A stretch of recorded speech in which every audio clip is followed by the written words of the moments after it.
This is the Spurs POSTCAST, your instant game reaction for the San Antonio Spurs. Part of the Locked On Podcast Network, your team every day.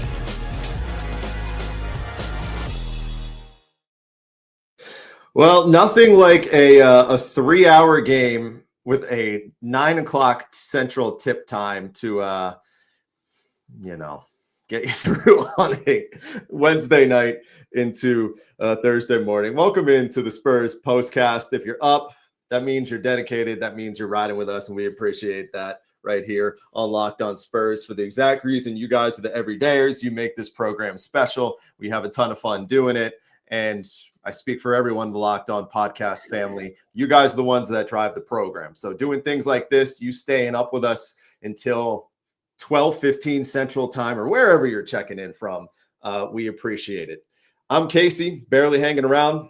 The man to my left, NBA champion Devin Brown. Hopefully he got a nap in before all this because, my man, it was a game and something that I've never seen before. A finish we've never seen before. Right. Lots to dive into. Let's get right to it, Casey. Let's get right to it because, well, there's going to be a lot of things we're talking about come the morning. Yeah. This is what you'll be talking about. All right. Where do we begin? So this sometimes you see at home, you see me look down. This is my notes I usually take. I think for this one, I might just have to throw it out the window because it completely went out the window in the last couple minutes when we rewrote the headline of this game a few times. So we'll fast forward to the final minute or so, which ultimately decided it. Spurs go down by 4. Actually, we'll go to the final 1.2 seconds because the Spurs go down by 4. They hit a layup to make it 118-116 with 1.2 seconds to go. Out of timeouts, Victor Wembanyama has fouled out of the game at this point for context. Marcus Smart on the ensuing inbound steps on the line. So he throws the ball down the distance of the floor. It doesn't matter. And it gives San Antonio the basketball with 1.2 to go. On the subsequent inbound, ball is deflected away by the Lakers. It knocks off 0.8 of a second. So it puts it at 0.4. Subsequent inbound, a lob pass to Julian Champagnie, who is fouled with 0.2 left. Champagnie goes to the line. Of course, again, 2-point game here. Misses the first. Has to intentionally miss the second. He intentionally misses the second. Keldon Johnson gets a clean hand on it and can't get it to drop. It would have counted. It was clean. Spurs, they blow a 12-point second half lead and they lose 118-116. Vic, another rough night from the field, 5 of 14, 19 points, 8 rebounds. The fouls were the big story. 66 fouls, 84 free throws, the most fouls in an NBA game since 97. I tried to encapsulate the insanity of that in about a minute. I need you, my friend, to kind of fill in the rest of the blanks from what you saw. Well, I think you have it, perfectly up there. Brutal. Spurs had every opportunity to win that game. If we go back to early in the fourth, had control of it, but the Lakers did a good job of staying around, keeping themselves in the game. And, everything that happened down the stretch, you need things to go your way. You get that foul called for Champagnie. You got to just step up there and knock those 2 free throws down. Once you miss the first one, it's kind of luck at that point, and it was even, because the Lakers made a substitution to get Jackson Hayes in there. So you got him and Aiden in there for rebounding purposes.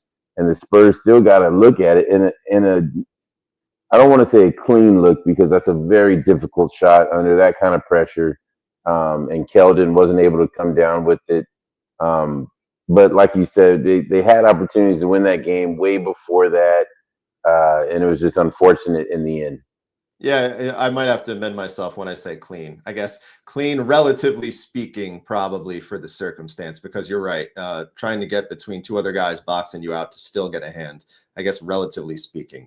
Right. Yeah. It's probably right. That's probably on my end. Like I said, your blood pressure goes up in a situation like that, and you think it's a clean, look, and you're not wrong for saying that, but at the same time, those Jackson Hayes 7 foot, Aiden 7 foot, Keldon is 6'7", so it's a lot to contend with. 7 Spurs in double figures tonight. Castle 16. Keldon ended up finishing the night with 16 as well. I just want to double check that one more time. Correction, he had 12, 10 in the first half. Didn't miss a shot in the first half. Luka 35, 9 and 13 with 5 steals. Lakers win their 5th game in a row. Spurs go winless on the 2-game road trip. But we're going to go back to what I felt was the turning point, and it happened again with Victor Wembanyama doing something now he's only done 3 times in his career. Time to reveal where the game was won or lost. It's the turning point. And that, my friend, is fouling out. Fouling out with 1:38 to go. He had picked up his last 2 fouls. They were both offensive fouls. One at the 10:30 mark in the fourth quarter, an offensive foul. Came back into the game at the 6:38 mark. And to the credit of the Spurs, they didn't lose any ground after he fouled out at the 10:30 mark. But he checked back in at 6:38, and the Spurs subsequently lost that ground. There was a lack of assertiveness that you saw from Victor there. You see that a lot with guys trying to stay out of foul trouble. Then ironically enough, it happens on the offensive end of the floor. That final, 6.5 minutes, in your mind, where did it go wrong for Victor tonight? Well, there's a couple things there that I got to dive into. One, when players get in foul trouble like that, they're going to tell you, continue to play your game, be aggressive, do things like that. On the other hand, picking up, 2 fouls, what we really need to do, not you and I, they don't pay us enough money to do it. What the Spurs coaching staff needs to do is they need to figure out what's getting him in this situation where we have to worry about him late in the fourth quarter with 4 or 5 fouls. Where's 1 through 3 happening? You know what I'm saying? Those first 3 fouls, because I'm thinking that there's a couple of silly fouls in there that he can avoid. Mm-hmm. That way he's not putting himself and the Spurs in this situation. That's just from my lens, right? So we've seen it the last couple of games when he does get in foul trouble. There was a couple of times Marcus Smart switched on him in the post, and he wanted, when Marcus Smart picked up the 1 charge, he shied away from that matchup, and that's something you really don't want to see him do. But we talked about it. Marcus Smart, he's out there playing in the 40 and over right now. He's out there flopping all over the place. So hopefully the NBA will take a look at that. Marcus Smart's an experience. He always has been, for better or worse. I love when y'all try and hide it behind experience. He's out there flopping. I think that's a good place to hit the pause button, because I want to continue. I want to continue exactly all those things that Marcus Smart was doing to Victor, and why it kind of expand on that thought process. Why the past few games, this road trip, things went a little bit south, because for the first time, really in 2 consecutive games, the Phoenix game, we said he looked human. Well, tonight he didn't. Maybe not human, but he didn't look particularly great. So we're going to touch on that on the other side of the break here on the Spurs Postcast. Plus, Jeremy Sohan and 2 other Spurs returning tonight, and Jeremy looking up pretty strong in the process. So we're going to hit on that and a little bit more before you guys go to bed. Before we do that, before you get some rest, I want to talk to you about a few of our friends.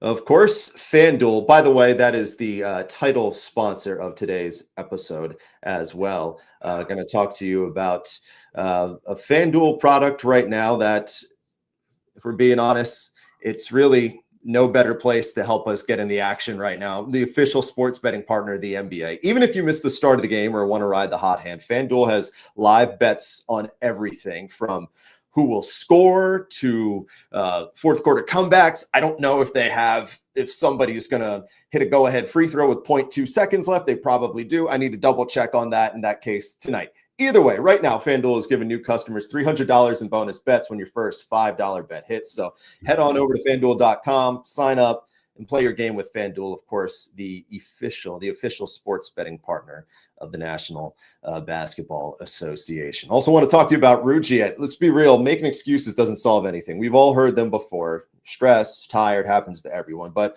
when it comes to performance, sometimes your body just needs a little extra support, and that's where Rugiet checks into play. Rugiet.com is fast-acting, doctor-prescribed treatments for ED designed to help you stop making excuses and start making moves. So visit Rugiet.com. That's RUGIET.com/LockedOnNBA. You're going to get 15% off of your first order. Let them know Locked On NBA sent you. So stop making excuses and start making moves. And finally, Gusto.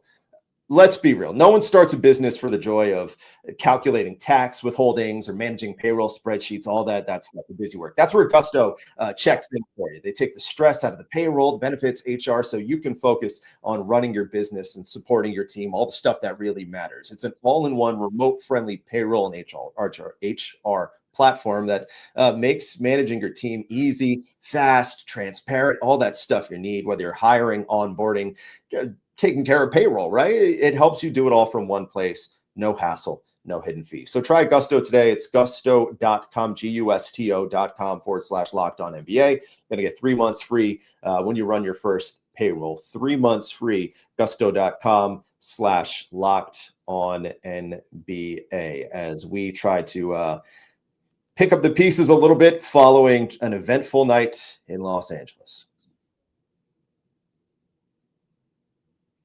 He, of course, as I bring him back, NBA champion Devin Brown has never experienced what we saw tonight in LA.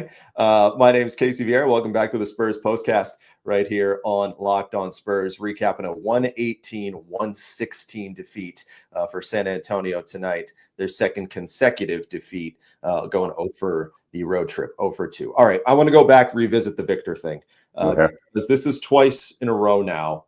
It seemed like there was a concerted effort, really 3 times if you go back to the Miami game too, to bring that blitz. But there, you and I were talking before we started, there was things that you liked that they pivoted from the Phoenix game that you thought they did well, but it was a credit to the Lakers as well because they recognized that tonight. JJ recognized that and had a good counter punch, and all of it started with getting Victor a little bit deeper down low, setting up post position on the low blocks as opposed to higher up.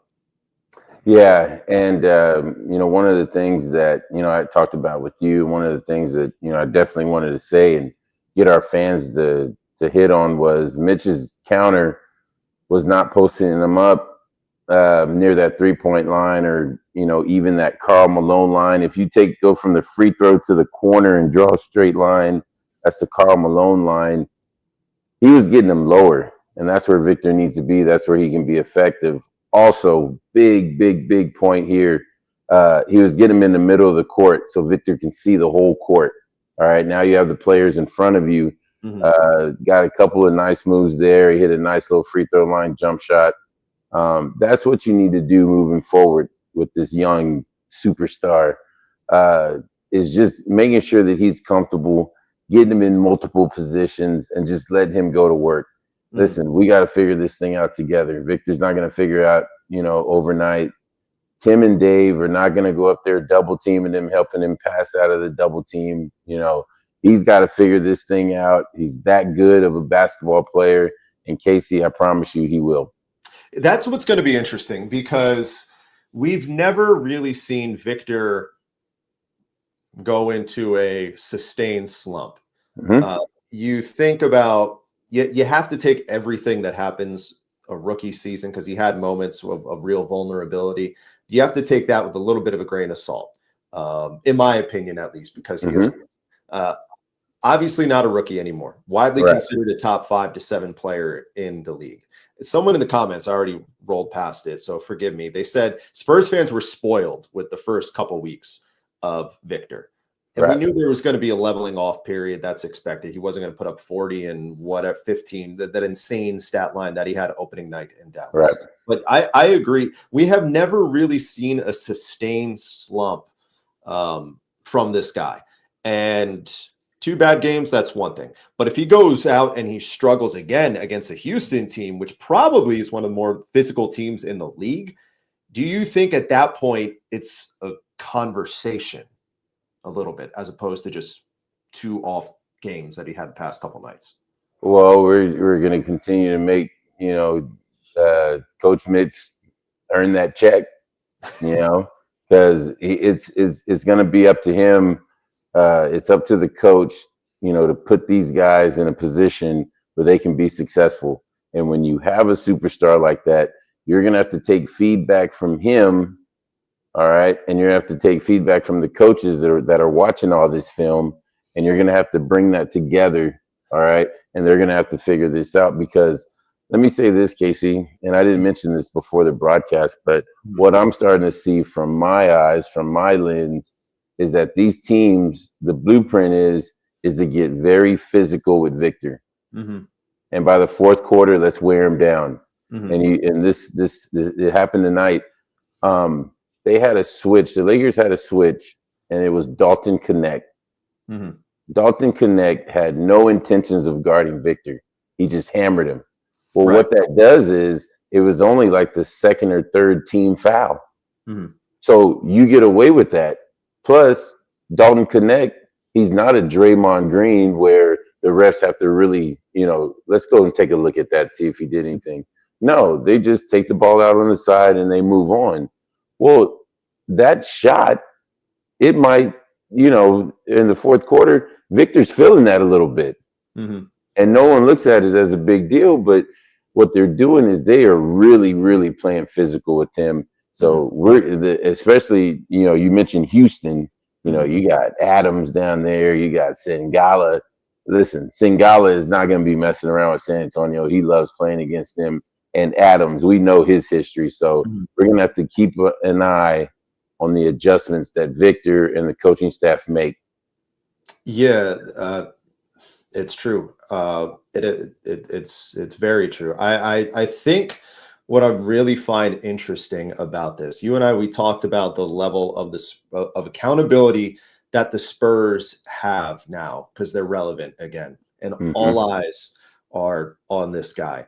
People on Twitter, I don't like to use the term because I think it's way too strong, but it's called hate watching. I know you're not huge on Twitter, but it's hate watching, just being haters to nitpick and criticize. Just, how it is. It's exactly as sounds. Oh, yeah. You get past the hate watching type deal, but you just look at what it is that there is pressure on Victor to perform right now. There is pressure for Victor to delete the narratives that we're kind of saying. And this is unprecedented. This is unprecedented because the Spurs collectively as a whole have never had a guy who proverbially gets the proverbial hate watch type deal. They've never had that polarizing superstar. And it's such a unique circumstance to see him try and get out of, because it's going to be a real test at this point from what we've seen, because we haven't seen it up to this point. We haven't seen him kind of get that magnifying glass where people are being very aggressive and placing labels like they're going to be doing by the time we wake up again tomorrow, later today, whatever you want to say. Yeah, so you're absolutely right, because I'm telling you, when the Spurs, won the 5 games that they did, and they're sitting there 5-0, Victor was everywhere. I mean, every talk show, I'm surprised he didn't make an appearance on Good Morning America. I mean, he was everywhere. And so, the thing about it is that now they've lost a couple straight, and here they come out of the woodworks. Everybody's got something to say, this and that. So you're absolutely right, in that sense. But I'll tell you what, it really makes Spurs fans, and I know that the true Spurs fans already know where I'm going with this, but it really makes you appreciate the stuff that the foundation that Tim, laid down, because that man went out there and did it every night, despite double teams, triple teams, or whatever it is that he faced. So Victor is at the early stages of that, but I'll tell you what, he's going to figure it out. It's going to be, I think he will as well. I think he's way too talented. I just think about, I'm a Northeast guy. I'm a big baseball fan like yourself. I grew up in the height of the Yankees. I grew up in the height of Jeter A-Rod, all this stuff before social media. And there was not a single athlete more polarizing than Alex Rodriguez prior to 2009, prior to the World Series, before all the steroids and things like that, for every little miscue that he made. A-Rod was elite. He was just like this. And I have a hard time seeing something like this and not feeling very similar because there is such a lever. It's the same thing with LeBron that LeBron got. And you played with LeBron. I did. You played with LeBron before LeBron even won a championship. Right. So you saw that right in the height of it. I guess, can you speak to that, though? The level of, I guess, accountability that these younger guys, these polarizing figures that they do take on, how do they kind of overcome that? Well, it makes me feel bad for everybody that's gone number one after LeBron, after whatever year that was, he came into the league, because to be honest with you, he set a tone, and he set a tone for the league. When I remember when LeBron first came in the league, everybody was wearing the chains and the hats and the sunglasses during press conferences and things like that. LeBron didn't do that. Okay, so it set a tone. So the commissioner went with that, and they got rid of all that. We had to start dressing up on the road, wearing suits and things like that. So it changed everything. So now you're falling into this. Let's say Victor in the next couple of years wins a couple of titles. That same thing's going to happen. The league's going to go with what Victor's going to do. And if that's the tone that Victor's going to set, then that's the tone that Victor's going to set. But, Victor is a superstar. But until he goes out and wins games like tonight, takes the Spurs deep into the playoffs, I don't know if he can be considered on the level that we speak of a LeBron, of guys like that, because we do see these flaws.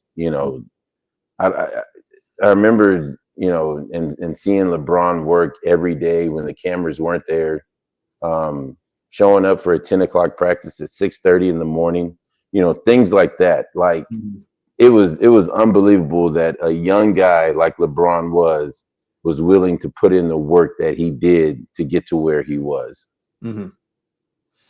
We'll find out. We'll find out for sure. Not an ideal night, but looking forward to seeing how he bounces back against a good Rockets team as the Spurs go down 116 tonight in Los Angeles in front of Eddie Murphy, as you like to say. I kept waiting on the camera to show it, but I was watching the Spurs and they didn't show Eddie Murphy. No. Dodgers were there, though. Kind of ironic that baseball's alien was in the same building as basketball's alien, right? Yeah, absolutely. Basketball's alien, I get the feeling, is not the player of the game tonight, but the all-star on the other side, I feel pretty good about his chances. This is the Locked On Player of the Game. I'm setting it up. I feel like I don't have to. Luka Doncic, another big night leading the way. Yeah, he was. We talked about it on the other broadcast. Career 28-point game against the Spurs, and there he was with 35. Absolutely controlled. Where he took over the game was late in the third, getting a couple of his teammates involved, a couple of the lob plays right there in the middle of the lane, and then from there he just took it over. 35 points, 9 rebounds, 13 assists, 5 steals, couple blocks too. Who says the man doesn't play defense? Who says? It did just enough tonight. 9 of 27 from the field. I didn't even mention Austin Reeves didn't play in this game. Of course, LeBron out as well. I know I had Sohan up there. Hit that real bullet point real quick. He was back tonight with Kelly Olynyk. Sohan 16 points, 6 of 7 from the field in 23 minutes of work as the Spurs go down 118-116. It's been a long night.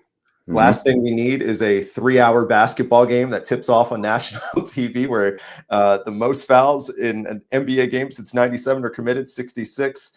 Put a quick bow on it so we can get out of here and go to bed. All right. Again, adjustment time. And got to get ready for Houston. In-state rivalry. That's our closest team to us. So the Spurs got to figure it out on the way home. I know they'll leave tomorrow. They're not leaving tonight. They'll leave tomorrow. Got to get it figured out quick. Yep. Emirates Cup game Friday night, national TV again. That's an Amazon Prime game. If don't quote me on that, but I know it's a national TV game on Prime. I believe that part. It's late. You know what I'm getting at. 6:30, and of course we'll be here when it's all said and done, talking about all the action again. For better or worse, will Wemby snap out of this mini skid? We will find out. Of course, Jeff. Tomorrow's got you covered on the day-to-day side of things of the title podcast here, Locked On Spurs. And Devin and I, and Jeff as well, we'll be back tomorrow night, 9 o'clock. Going to talk about I guess I say tomorrow, a little bit later on. And I guess a little bit later. 22 hours from now, whatever it is, after we take a good nap. And recap this Laker game and look ahead, maybe some Project Marvel talk in there as well. I got to shout out the fact that we have had well over 100 people that have tuned in and hung out with us tonight. Thank you. Big thank you. So before, I would be remiss if I did not show love to all of you who are hanging out with us tonight, because it is awesome. Admittedly, obviously you guys all know we're in the infancy of this project. I was not particularly sure we was going to get how good the turnout was going to be tonight. And the fact that you guys are here hanging out with us, it means the world to us, just like it does all of us here in the Locked On Podcast Network and the family. So be sure, again, to check back in tomorrow and Friday as well, and every day, I guess, because this goes right back on all podcast platforms, of course, as you all know. That's it. We're out of here. Time to go to bed. For NBA champion Devin Brown, I'm Casey Viera. Spurs go down tonight, 118-116 to Los Angeles, a tough one out west.